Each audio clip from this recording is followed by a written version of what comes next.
Hey guys, this is Paul once again with VHScollector.com, your analog archivist, and today we are doing a VHS retitle video. Now I haven't done one of these videos in 7 years. It's been that long, and it's kind of crazy to think about because time is just going by so fast, and it's absolutely terrifying. I can't believe I've been on YouTube that long. It's actually been over 7 years, but those videos were 7 years ago. But anyway, if you haven't watched a VHS retitle video before, and I've only made 2 of them in the past, this is when I take a single movie and I look at the different versions of it on VHS. Not the content of the movie itself necessarily, but the cover art and the new title.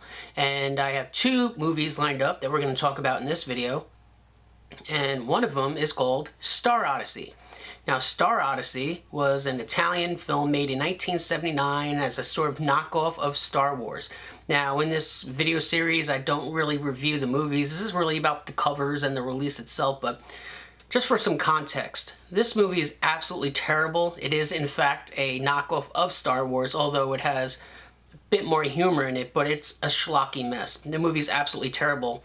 You have robots that try to commit suicide. You have messages about racism and sexism, and these lessons are taught to you by robots, and it's just absurd. The movie is really about this galactic circle of villains who auction off planets. One of them wins planet Earth, and I think it's called Sol 5 or something like that. And he has to go down to Earth and capture the planet that he won from auction. But anyway, this opening scene of all the villains bidding on planets is actually really cool. I actually really enjoyed that, and I thought this was going to be a pretty cool movie. But after the credits roll, it just takes a nosedive from there. It's absolutely terrible. The music is terrible. It repeats the same childish tune throughout the whole movie. It's hard to take the movie seriously. It's just a lot of random junk in this movie. From what I understand, the director made several of these types of movies, recycling the same sets and costumes and all this stuff. So anyway, this movie, Star Odyssey, is a schlocky mess.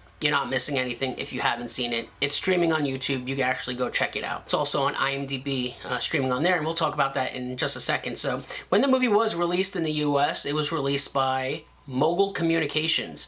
Mogul is probably most notable for their cover art and crazy titles. They acquired this movie, Star Odyssey, and they actually retitled it as Captive Planet, right? Isn't that weird? I think Star Odyssey is actually a pretty cool title. You know, Captive Planet. Why would they come up with this? Just stick with Star Odyssey. So as you can see, they kind of went with a dark horror theme to this. It says on the top, a nightmare of living hell. There's fire. There's this villain guy in a black mask. I guess that's supposed to kind of harken back to Darth Vader or something. But it's supposed to look like, I guess, a sci-fi horror movie. This movie is nothing like a horror movie, Star Odyssey. It's a really, like I said, a schlocky, poorly made comedy, sci-fi, Star Wars ripoff. So yeah, so you can see from this cover, it does not reflect what this movie actually is. I mean, I would watch this movie, but I would not watch Star Odyssey ever again. Let's read the back. The world is at war with Aldebrand, a planet in the Astes galaxy. Cass, with his gigantic spaceship, proceeds towards Earth. Thanks to the special metal from which the ship is made, he breaks through Earth's safety shield. The special metal, Indrium, must be neutralized to end this nightmare of terror. A spectacular large-scale battle between the starfighters of Earth and the spaceships of Aldebrand, commanded by the sadistic Cass, follows. Can the Earthlings survive this massive alien onslaught and send the invaders home? Right? It sounds like Star Wars or something. It sounds like a cool galactic battle, but it's not at all. Mogul, of course, being as clever as they are, decide to release this movie again later on in their library. I don't know if it was the following year or what. So this is catalog number 1002, so I'm assuming this is their second catalog title, Captive Planet. And so, of course, in their wisdom, they're like, well, we need more titles. We don't want to pay for more titles. What do? Hey, why don't we just recycle the same titles that we've already had? Who does this sound like? Charles Band, of course. He did this several times with Wizard Video. And so there's no shame in doing that with some of these people. But anyway, let's look at the second version that Mogul put out for this.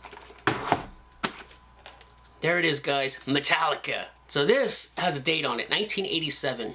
Not sure when the date is on that previous one, but now we have a different kind of theme. So it toned down the horror aspects. Now it looks more sci-fi. The elephant in the room, of course, is this title, Metallica. The metal band Metallica was huge during this time, and so I always thought it was strange that they could name a movie Metallica, but of course Metallica is a real word. It's Latin for metallic. The balls on these people to just take a famous band and put their name on the movie when it has absolutely nothing to do with this. I wonder how many metalheads back in the day rented this thinking they had a Metallica concert. Obviously, if you read the back, you knew it wasn't like anything to do with the band, but I could just see some morons renting this to think it had something to do with the band. But on this release, we actually do get screenshots on the back, unlike Captive Planet. And you can actually see one of those fake lightsabers back there, right? So let's read the back. Let's see what it says.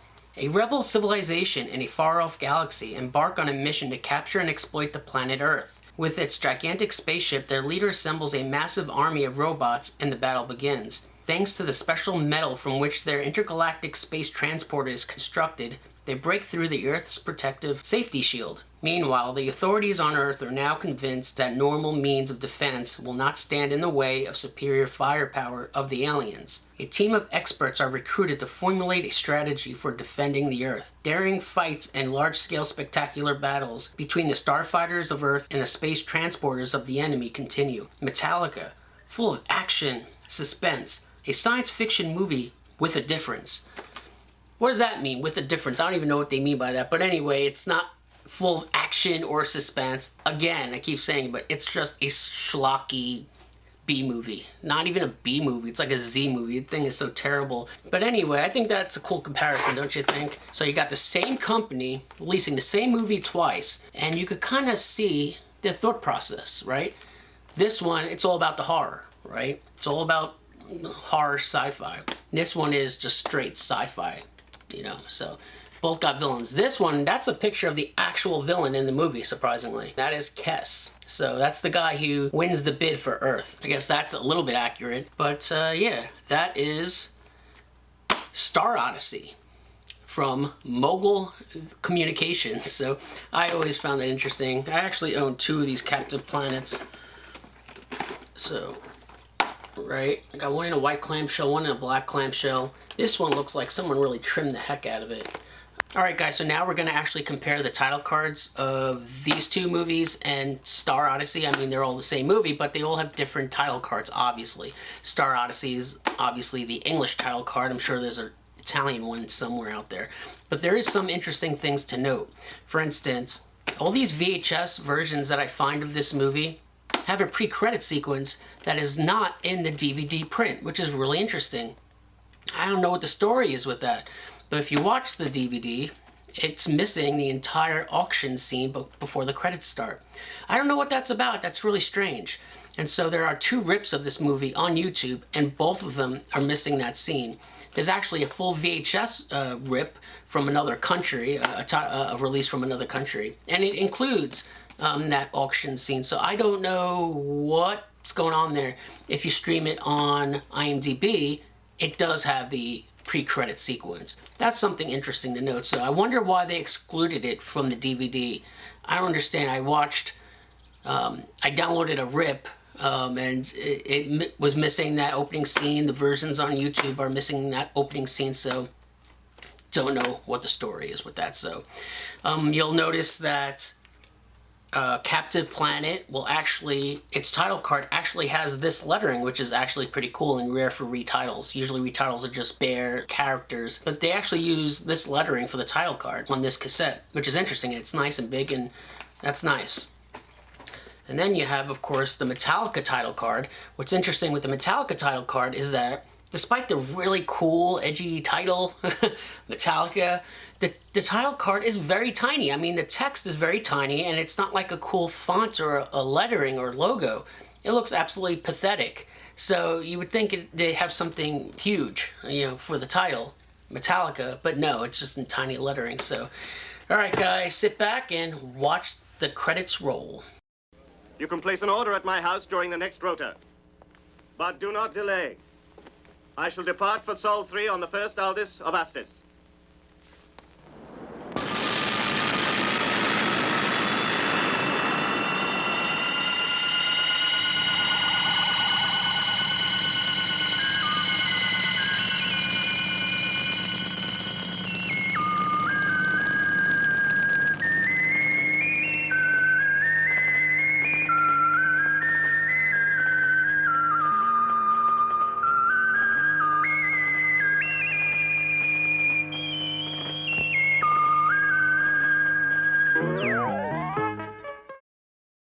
Alright guys, next up we have another schlocky movie, Blood Orgy of the She-Devils. Now this is a movie you could actually find on YouTube streaming, and it's just a very terrible Z-grade movie that no one really cares about. It's just bad all around. This is another movie that has interesting comments on YouTube. If I remember correctly, there are some witches, guys hire the witches to do their bidding, and the guys kill the witches are resurrected and they get revenge or something like that. It's just a stupid, silly movie.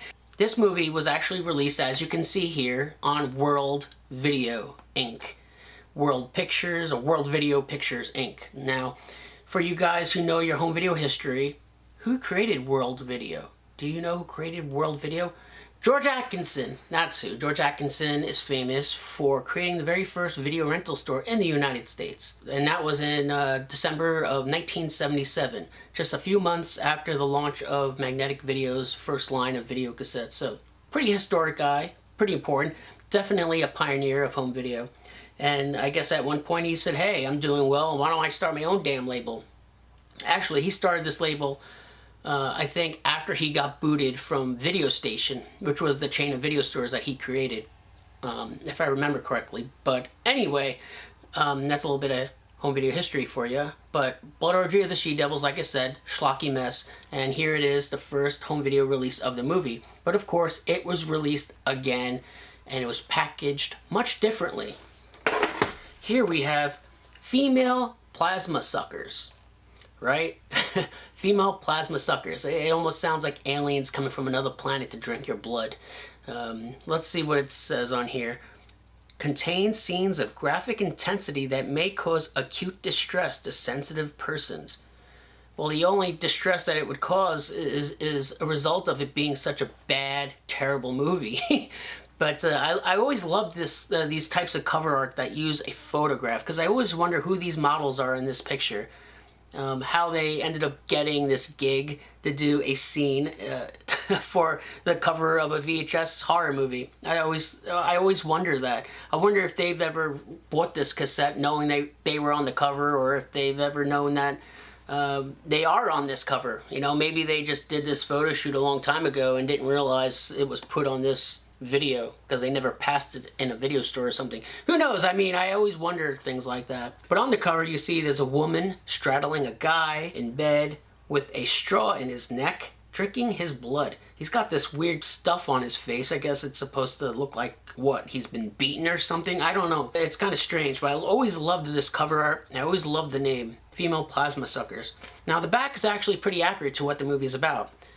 Mara, the witch queen, lives in California and practices the black arts along with a wolf pack of voluptuous virgins where they contact an American Indian spirit during a seance. It's accurate. It leaves out a lot of stuff, but that's basically what the movie is.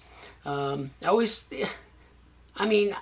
see a cover like this, I'm not really thinking a 1970s schlocky movie. I'm thinking maybe 1980s, or for some people might think SOV because of the photograph on the cover, but I don't know.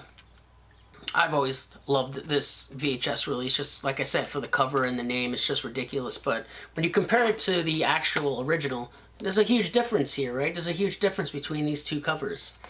And that's why I do this video series. It's interesting to see how people might remarket a movie. So on this one we got what might be the original movie poster, I'm not even sure. And on this one we have something more updated, although the name sounds like a 1950s B movie. Right? So, I don't know. So we're going to compare the title cards to these.